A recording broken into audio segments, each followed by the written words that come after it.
On the silver screen, things are rarely what they seem, because the masters of illusion are at work, making us think we're seeing one thing when it's really something else. Hello, I'm Roy Scheider. By the time the Addams Family house reached the screen, it looked a little bigger than this. Tonight, we'll reveal some of the secrets of Hollywood's wizards of special effects and see just how they conjure amazing cinematic illusions. Joining me is my friend Jonathan Brandis. Hi. I'm excited because tonight we're going behind the scenes on some of my favorite movies, such as Raiders of the Lost Ark and Terminator 2 Judgment Day. And we'll meet the masters of creature creation, who bring animals, monsters, and fantastic beings to life. From a lovable Bigfoot to a terrifying queen alien. And we'll find out how the most explosive, shocking, and absolutely loony movie moments are created. So hang on for a wild ride through the incredible world of special effects. Next on Masters of Illusion.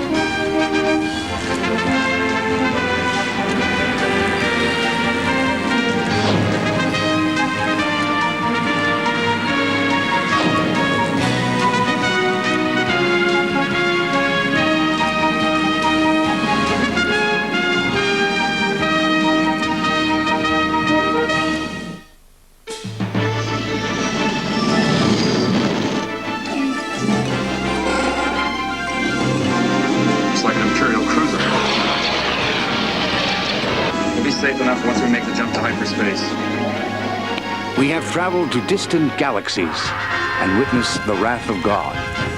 We have befriended a lovable rabbit and battled a demonic alien.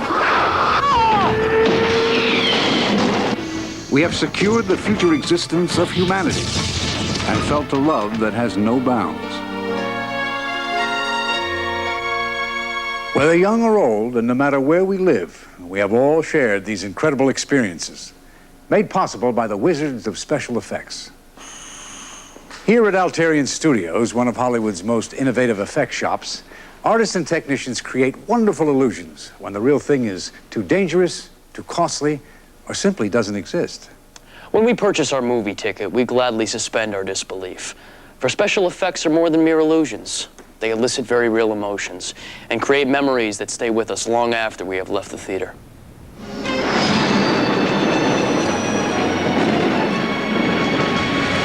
When the massive Star Destroyer rumbled overhead in the opening moments of 1977's blockbuster Star Wars, it marked the beginning of a new era in special effects. To produce the movie, filmmaker George Lucas assembled a talented group of artists and technicians and formed a special effects company called Industrial Light and Magic, or ILM. Special effects are not an end to themselves. Special effects are a tool. They're a paintbrush. And they're to be used to be able to tell a story in a more interesting way. It's a very, very sophisticated and complicated art form because it's just the amount of detail and the amount of creativity and science that you have to understand is really astronomical. During the making of the Star Wars trilogy, important advances were made in three major areas of special effects: creature creation, models and miniatures, and image compositing. Compositing is the means by which two or more separately filmed images, such as the forest background and the speeder bikes, are combined into a single picture. Creature creation encompasses a variety of techniques by which fantastic yet believable characters can be brought to the screen. One famous example is Jabba the Hutt, designed and built at a cost of nearly $500,000. 5 puppeteers controlled Jabba's movements from inside the huge body, while an off-camera effects technician operated his radio-controlled eyes. Can you munch your lips again, Dave? Models and miniatures were used extensively for spacecraft and landscapes, making possible such memorable sequences as Luke Skywalker's flight through the Death Star trench.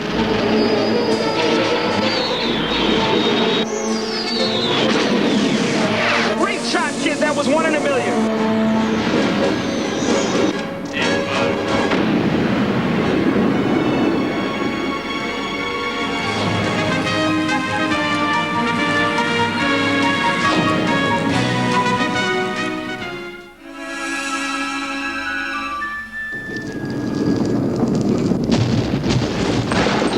Indiana Jones had but seconds to escape the ancient tomb, but it took mechanical effects expert Kit West and his crew almost 3 months to design and build the set's collapsing walls, shooting darts, and 800-pound rolling boulder.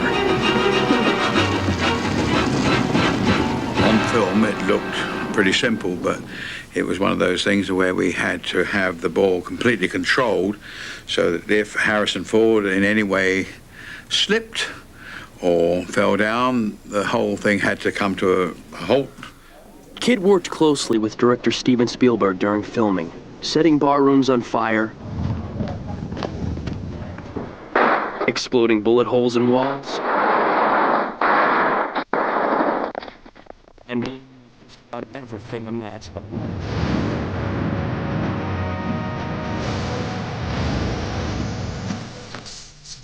Health and dangerous. You want everything to be safe, but you also want to have to wait. Kit was always very, very fast and very efficient at getting the job done and not making a big deal out of it.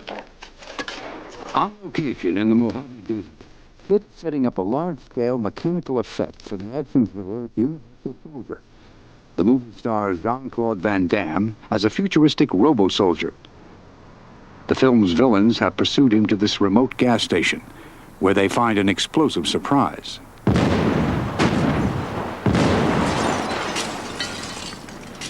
What looks like uncontrolled destruction is really an illusion. The explosion will be on the screen for just 10 seconds, but Kit and his crew have spent several weeks preparing every detail of the blast, down to the split-second timing. Plastic pipes set into the ground in front and back of the gas station are filled with 85 gallons of gasoline. Hundreds of feet of a rope-like explosive called primacord are strategically placed throughout the structure and will literally rip the walls and ceiling apart. A variety of other pyrotechnic charges and chemicals will provide just the right look to the explosion, from the color and size of the fireball to the amount of sparks and smoke. Each phase of the blast will be ignited by a detonator, wired to a firing board which will be operated a safe distance from the set. It'll be a series of 3 explosions, very quickly, all in the same shot. Boom, boom, boom. Kit has choreographed the blast so that the gas pumps go first, followed by the bathroom, and finally the mechanic's shop. A cannon inside this pickup truck will also be triggered, launching the vehicle through the exploding roof. The set is cleared, and a final check is made to ensure all the explosives are properly wired. Kit will have just one try at this special effect. There will be no second takes. And roll cameras. 8 speed.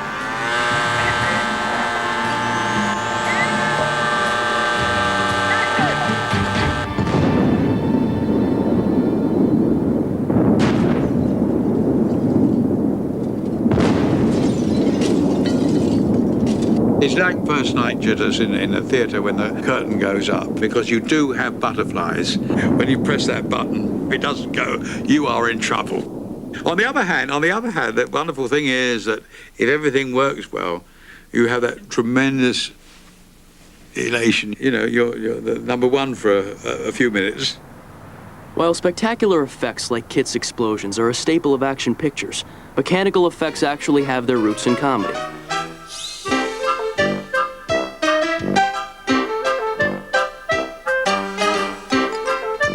Silent screen star Snub Pollard used mechanical props to create his biggest laughs.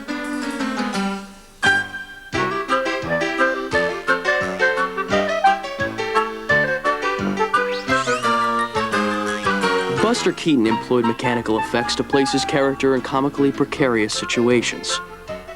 These effects became known as gags, a term still used today. And perfect timing remains the key to pulling them off. Roll plate, roll camera.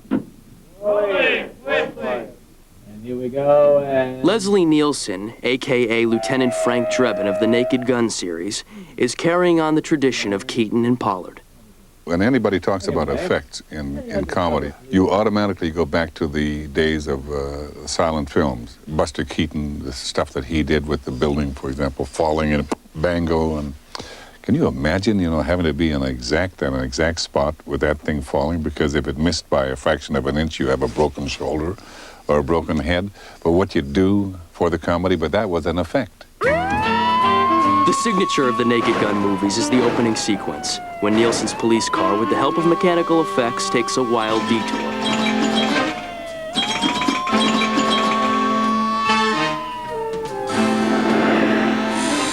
For Naked Gun 33 1/3, the vehicle's final destination is a familiar-looking dinosaur theme park. The gag is being staged by Director of Effects Photography Sam Nicholson at Stargate Films. Our police car jumps through the big electrical fence outside the park. We dive through all these trees. We've had to make essentially a roller coaster for the camera.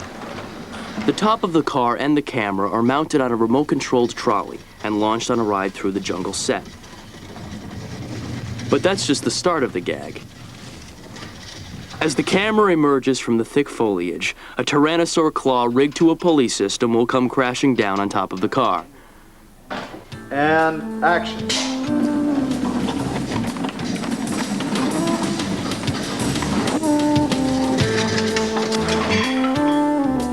When you're the one who calls action, it's exciting. And what we do is we shoot it as filmmakers, and then we translate that experience out to millions of people. Sam and his crew have created an illusion that has one purpose: to make the audience laugh. Filmmakers also use special effects to push an audience to the edge of their seats, as producer Gail Ann Hurd has done in many of her movies, including Aliens, The Abyss, and the Terminator films. The first time that I remember a special effects nightmare was on the Terminator. And we had Arnold Schwarzenegger. He had to put his fist through a windshield. Of course, it was not an easy thing to do, and it turned out we could not do that on the move. And instead, what we had to do was have the car stationary, have a hydraulic ram push through the window with a fist that simulated Arnold's fist, and we had to put a painted brick wall on a truck that drove by, simulating movement. When we continue, the wizards of creature creation breathe life into incredible characters, from The Nightmare Before Christmas, Harry and the Hendersons, and Aliens. We'll be right back.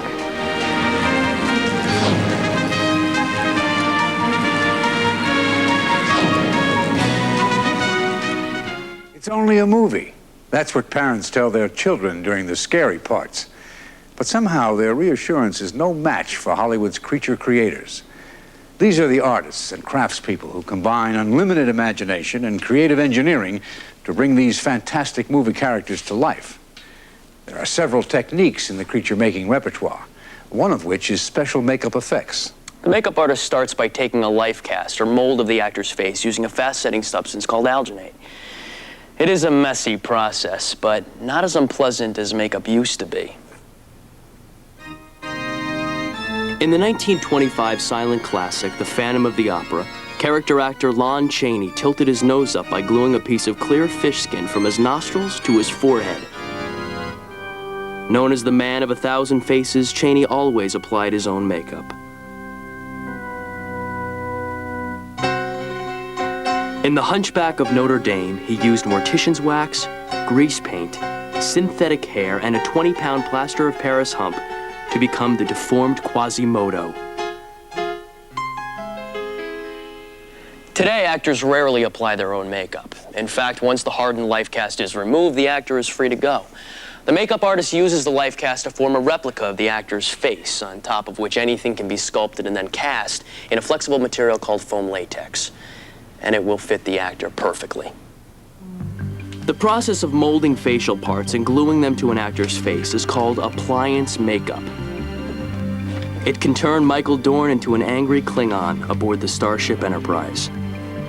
It's such a painful process, with the glue and all the stuff going on your face, that you're not a nice person after a while. And it was very easy for me to play Worf after the makeup process, because I hated everybody. especially my makeup artist. For actor Robert Englund, appliance makeup brings about an even more dramatic transformation. After about 3 hours in the makeup chair, he becomes Hollywood's most popular psychopath, Freddy Krueger. I wish I had the makeup on sometimes when I'm on the LA freeway. You know, I'd love to pull up next to some of those drivers that don't use their turn signal.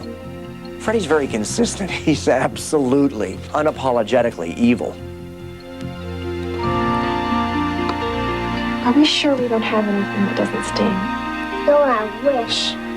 When it came to creating a believable Sasquatch for Harry and the Hendersons, creature creator Rick Baker knew he would need more than the standard appliance makeup. I found that at one point there was a limitation to it.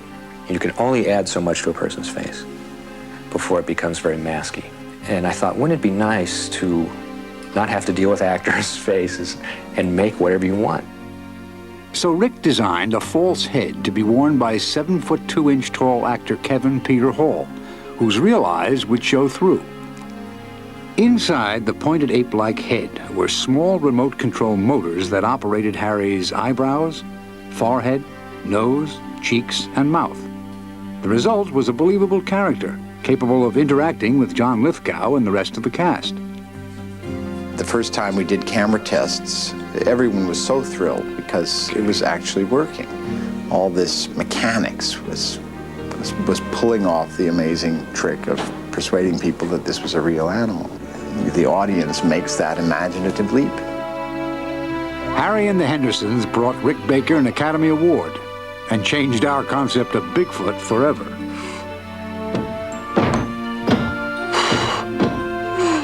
Good. Yeah, does this mean we can keep him? But you're the Pumpkin King.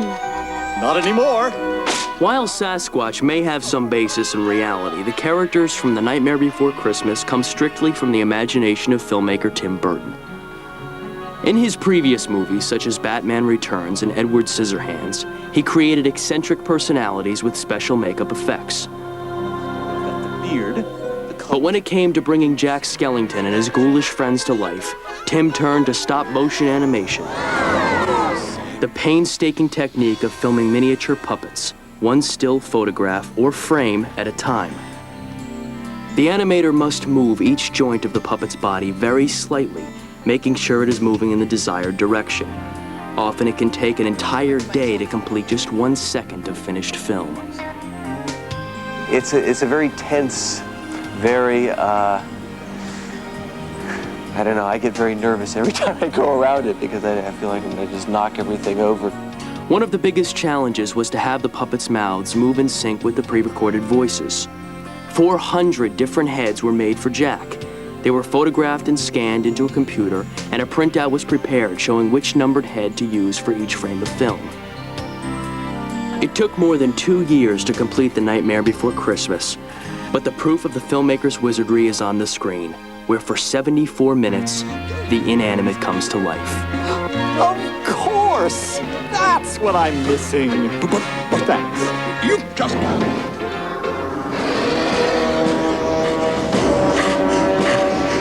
In a very different kind of nightmare, Sam Neill finds himself haunted by demons of darkness in the new horror film In the Mouth of Madness. I like having a scare once in a while. I mean, I think that's fun, it's cathartic, and it's probably good for you. And that's why we have always, as a species, enjoyed scaring each other with scary stories. Scary movies are the specialty of director John Carpenter, whose past credits include Halloween and The Thing. For In the Mouth of Madness, John's monsters are actually large puppets. I'm using old-fashioned cheap tricks in this movie, for the most part. You know, rubber monsters in the dark that look like scary monsters, so I'm gonna go back to the old days. At KNB Effects Group, a crew of 25, under the supervision of creature creator Howard Berger, has spent the last 12 weeks fashioning living nightmares out of urethane foam and latex. The results of their labor is known simply as monster mass. When this creature's all put together up on location, it spans about 18 feet long and 18 feet across. It's going to take about 15 people to make this thing come to life while we're shooting. Several of the puppeteers are concealed within the monster's body, while others operate cable and radio controls to animate heads and limbs. The challenge is for the team of puppeteers to work in sync, creating the illusion of a single beast with a clear goal, to track down leading man Sam Neill.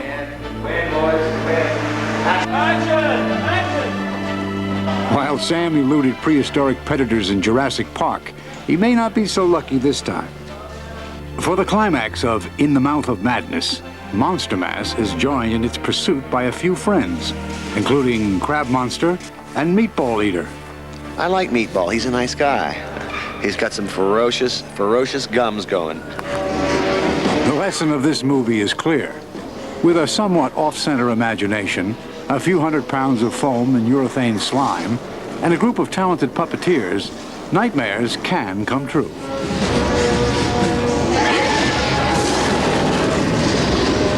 In what might be the ultimate cinematic nightmare, Sigourney Weaver found herself face to face with director James Cameron's Queen Alien. Get away from her, you... The formidable task of creating the terrifying villain of Aliens went to Stan Winston, whose shop has spawned famous monsters for such movies as Jurassic Park, Predator, and Terminator 2: Judgment Day. No matter how interesting they look or how cool they are, what you react to as an audience is the performance of these characters, their reality, not their technique. They're actors in a film. For the Queen Alien, Stan's challenge was to build a creature with maximum mobility so that every part of her body could be used in the climactic battle scene. The special effect technique he employed was animatronics, a fusion of puppetry, mechanical engineering, and electronics. The final creature stood 17 feet tall with room inside for 2 live performers to operate the arms.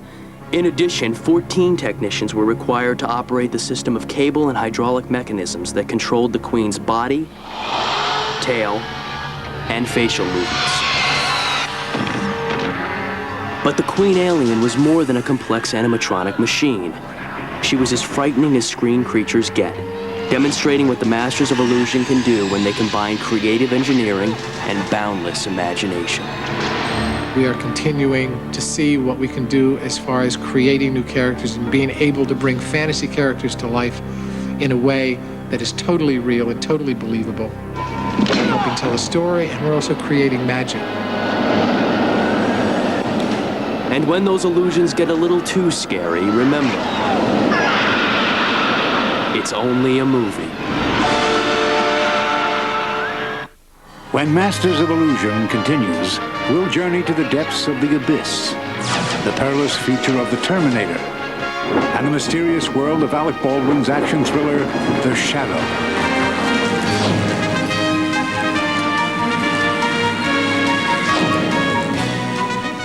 Smallest illusions produce the greatest results. Using carefully crafted models and miniatures like this submersible from the abyss, the Wizards of Special Effects create some of the most exciting and seemingly impossible movie experiences. Tab 1, do you see it yet? Roger that.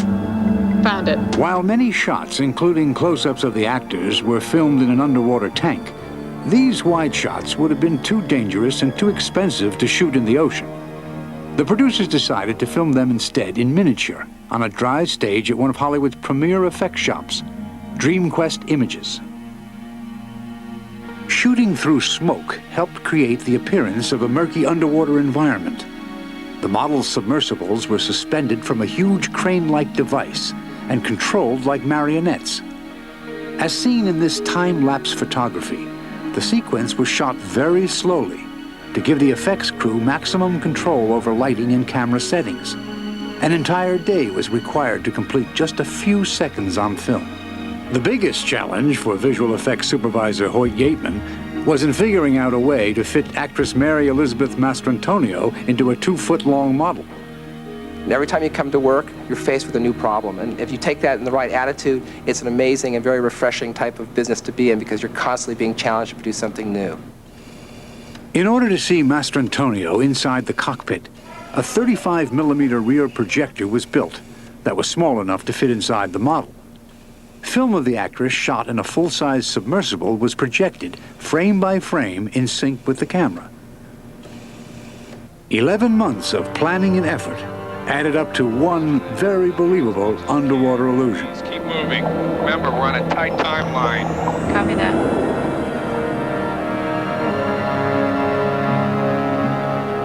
It's also sometimes a surprise to us because we're working on such small little details for so many months. It's an amazing effect to finally see it all come together, fit within the film, help tell the story, and make people really go wow when they see it on the screen. While filming in a real abyss would have been extremely difficult, shooting on the surface of Mars would be literally impossible. But we journeyed to the Red Planet anyway, in total recall. A dozen Martian vistas were created in miniature, including the vast mining complex, which measured 70 feet across and 30 feet deep. The dramatic Martian landscapes were filmed by DreamQuest and built by master model maker Mark Stetson. Mark has come back to Earth to recreate New York City of the 1930s for The Shadow. The movie stars Alec Baldwin as Lamont Cranston, aka The Shadow, a mysterious superhero who works outside the law to defend the Big Apple against sinister forces of evil. A miniature version of the metropolis will be built by Mark Stetson, who began his career in industrial design making models of small home appliances. That all changed when he went to see George Lucas's Star Wars. I saw those first spaceships opening that movie and realized that that was something that I could do and it'd be a little bit more fun than toasters and clocks. It was not long before Mark was building entire cities in miniature for movies like Blade Runner. In this famous scene from Ghostbusters, Mark's small-scale Central Park and New York City streets, complete with remote-controlled model cars, made a man in a suit appear to be the giant Stay Puft Marshmallow Man. The Shadow also includes several shots of Manhattan that could not be filmed in the real city. So Mark and his crew are building the Big Apple in 1/24th scale, half the scale size used for dollhouses. Since these miniatures are skyscrapers, they range in height from 10 to 20 feet and require more than 9,000 windows. Okay, stand by, everybody! Filming in miniature allows Mark to recreate the 1930s, weave the camera between the buildings, and even control the weather. Keep raining, keep dribbling. For this shot, sprinklers provide rain. Electric fans create wind, and flashing lights fill in for lightning. How's that for you, Dave? And a cut. By turning wood, plastic, and paint into a convincing illusion of New York City, Mark Stetson is carrying on the legacy of past masters of miniature magic. In Republic Pictures serials of the 1930s and 40s, brothers Howard and Theodore Lydecker built thousands of models, only to blow them into smithereens.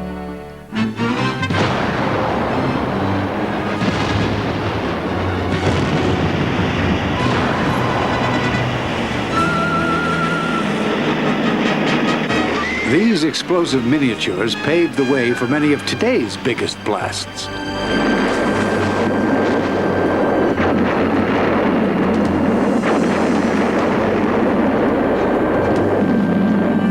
The explosion of the Terminator's gas tanker truck looks enormous, but in reality, the vehicle was an 8-foot-long model, carrying 3 gallons of gasoline. The explosion was originally going to be shot full scale, blowing up the actual truck driven by Arnold Schwarzenegger. But the location where the filming took place was next to a police munitions armory, and the necessary permits were denied.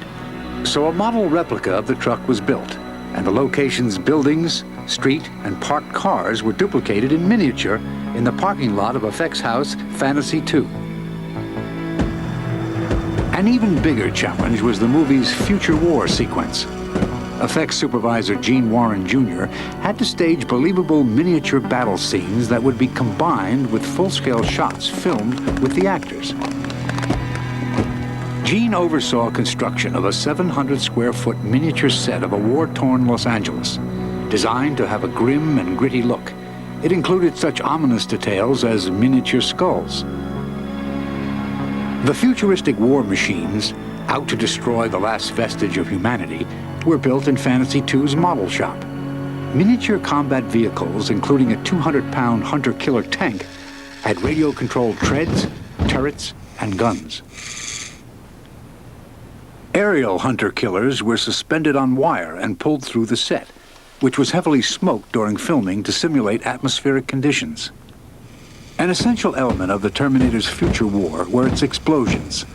Pyrotechnics expert Joe Viscoso had earlier blown up hundreds of model spaceships and the Empire's Death Star in Star Wars. Here, he destroyed several of the carefully crafted miniatures with a combination of gasoline and black powder. There is a lot of pressure when you have only one model, and that model might cost anywhere from $20,000 to $100,000. It's one model. And until that shot is over, then you can relax and celebrate, but not until you push that button.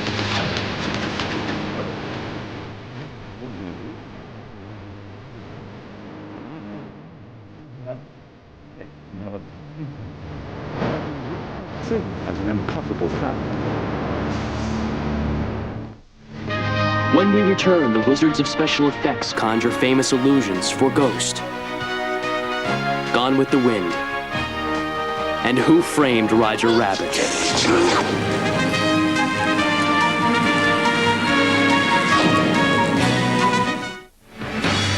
The 1939 classic Gone with the Wind brought the Civil War South vividly to life. But the movie's sets, such as Scarlett's beloved Tara, were just part of the picture. Paintings filled in the rest, from upper portions of colonial mansions to an entire cityscape surrounding this dirt road filmed at MGM Studios in Hollywood. With a special effect technique known as matte photography, the masters of illusion can create movie settings that would otherwise be too expensive or impossible to build. They simply paint all or part of the background on a plate of glass and then incorporate the live-action elements of the scene into it. Matte photography belongs to the family of special effects known as image compositing, the combining of two or more separate images into a single convincing illusion. And just as great painters use their palette of colors to create the appearance of 3 dimensions on a flat canvas, special effects artists blend film, animation, and computer graphics into movie experiences we will never forget. Sam? Molly? I can hear you. In the final scene of the supernatural love story Ghost, Sam and Molly, played by Patrick Swayze and Demi Moore, share a final farewell before he ascends to heaven. In order to give Swayze's character a spirit-like appearance, he was filmed separately, with special lighting at Boss Film Studios. Visual effects supervisor Richard Edlin added a computer-generated glow around Swayze and combined that image with a shot of Demi Moore. They're composited together and they kiss, although they're not in the same frame together. And that shot worked great. I love you, Molly. I've always loved you. Ditto. Based on documented accounts of near-death experiences, director Jerry Zucker conceived the end sequence as a brilliant tunnel of light with heavenly souls in the distance waiting to welcome Sam. To accomplish the effect, Edlin employed the blue screen process, in which an actor can be isolated from the blue background and composited with separately filmed images. The final background for this shot combined dancers in white bodysuits and colored lights reflected off a shiny material called mylar. With the 2 stars filmed in separate places, the image on the screen was mere illusion, but the emotion we felt was very real. See ya.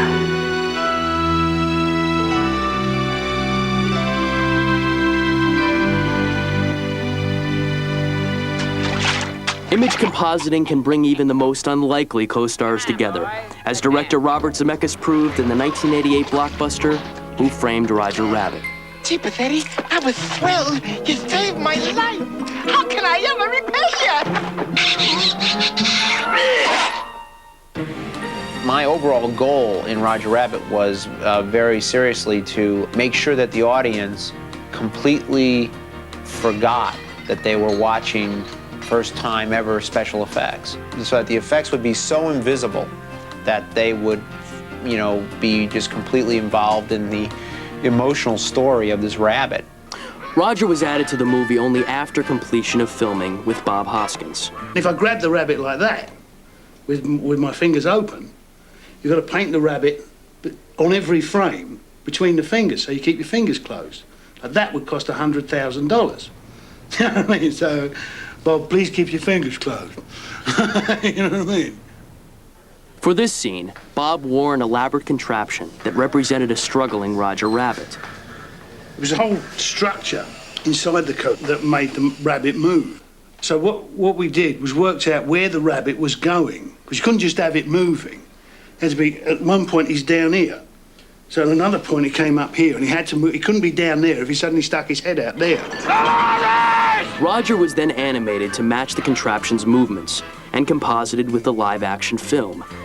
This special effect successfully teamed flesh and blood with ink and paint and gave us one of the most entertaining duos in movie history.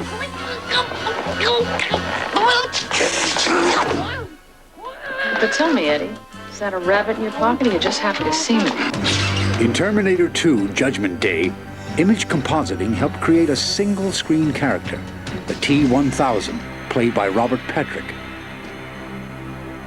He was the ultimate weapon. He was the ultimate machine, the ultimate warrior. And so that was the core of, like, the performance, was defining the body posture. It's just it's a very physical performance and putting on that face of intensity. But more than acting was required to create the character's liquid metal properties. That assignment went to leading effects house Industrial Light and Magic, or ILM. And 8-time Academy Award winner Dennis Muren knew that traditional special effects techniques would not be adequate. I had been feeling probably since the mid-'80s that we had been doing, we'd reached the end of what we could do. You know, we could vary this a little bit, we can vary that, but there wasn't really much we could do that could be unique or different.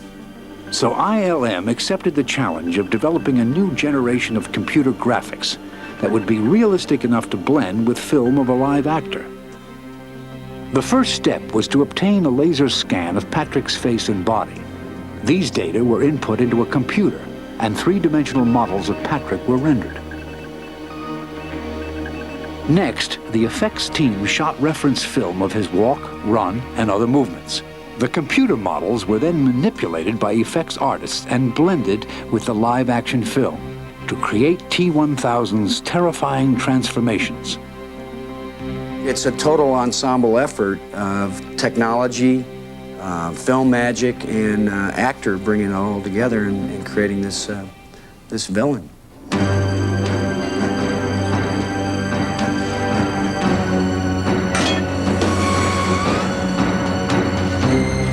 If we had any doubts about the qualifications of this new Terminator to go up against Arnold Schwarzenegger, ILM's groundbreaking special effects quickly put them to rest.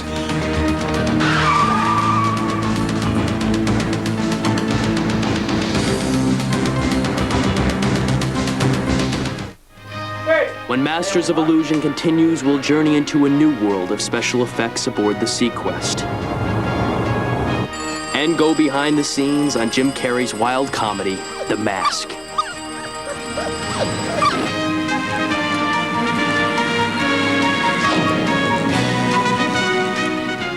Action.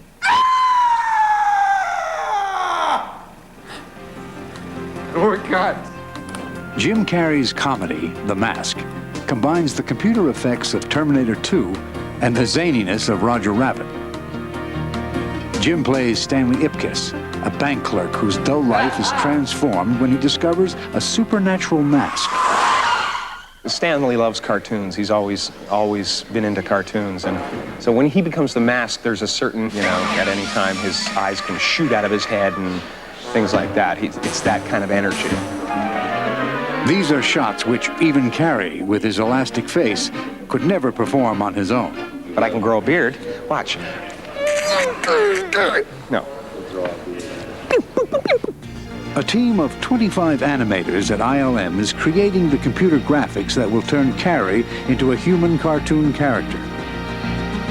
Animation director Steve Williams is using many of the same techniques he employed to bring dinosaurs to life in Jurassic Park. There, right? This is the first time we're actually doing a film where we can use cartoon-type mentality. Traditionally, what we've done in terms of The Abyss and Terminator and Jurassic were more or less a paint-by-numbers process, where we had a storyboard to follow, and we knew we had to make it look realistic, and it was for the sake of making it look suspenseful or scary. Now we can really have some fun. It will take close to a year to complete the Mask's 100 computer graphic shots. The goal of the animation team is for the audience to not think about special effects, but simply to accept this character who just happens to behave like a toon. Computer-generated imagery is also revolutionizing television, where big screen type effects can now be produced on smaller budgets and shorter schedules. On Sequest DSV, Jonathan and I journey each week through an incredibly convincing underwater world. And while the giant submarine Sequest is actually a set at Universal Studios, the environment outside the sub is created entirely in the computer. For executive producer David J. Burke, relying so heavily on cutting-edge technology meant taking the show on and off screen into uncharted waters. You never get comfortable with it because it's new, but that's also what's exciting about it. And in the hands of skilled artists, you can put forth some very vivid images of a world that you can believe exists. At Steven Spielberg's Amblin Imaging, effects supervisor Jim Lima and his team of artists use a computer graphic system called the Video Toaster to design and animate fantastic adventures under the sea. Even if it's only for 6 frames, 4 frames, you need to see these lights hitting and then an explosion. But ultimately, it takes more than computers to create convincing illusions. When a computer is turned off, it's nothing more than a giant paperweight. And I really believe that it's the person operating the machine, it's your own particular vision and intuition and inspiration that actually controls the device.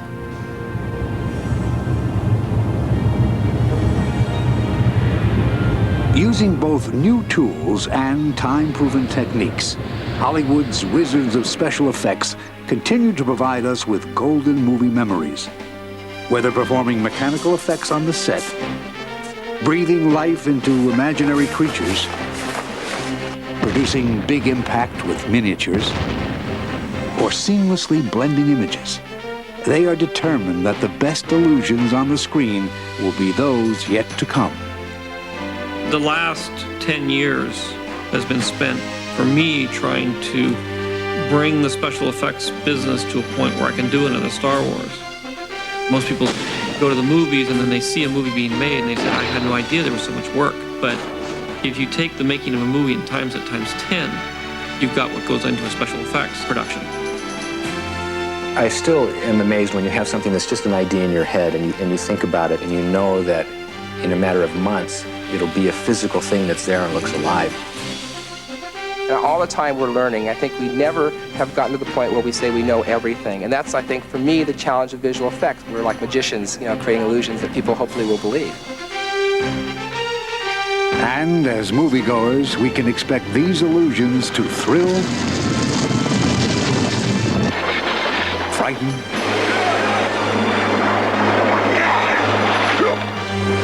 amuse,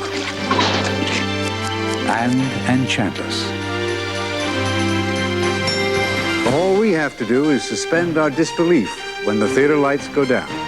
And enjoy the magic of the Masters of Illusion. Thank you for joining us. Good night.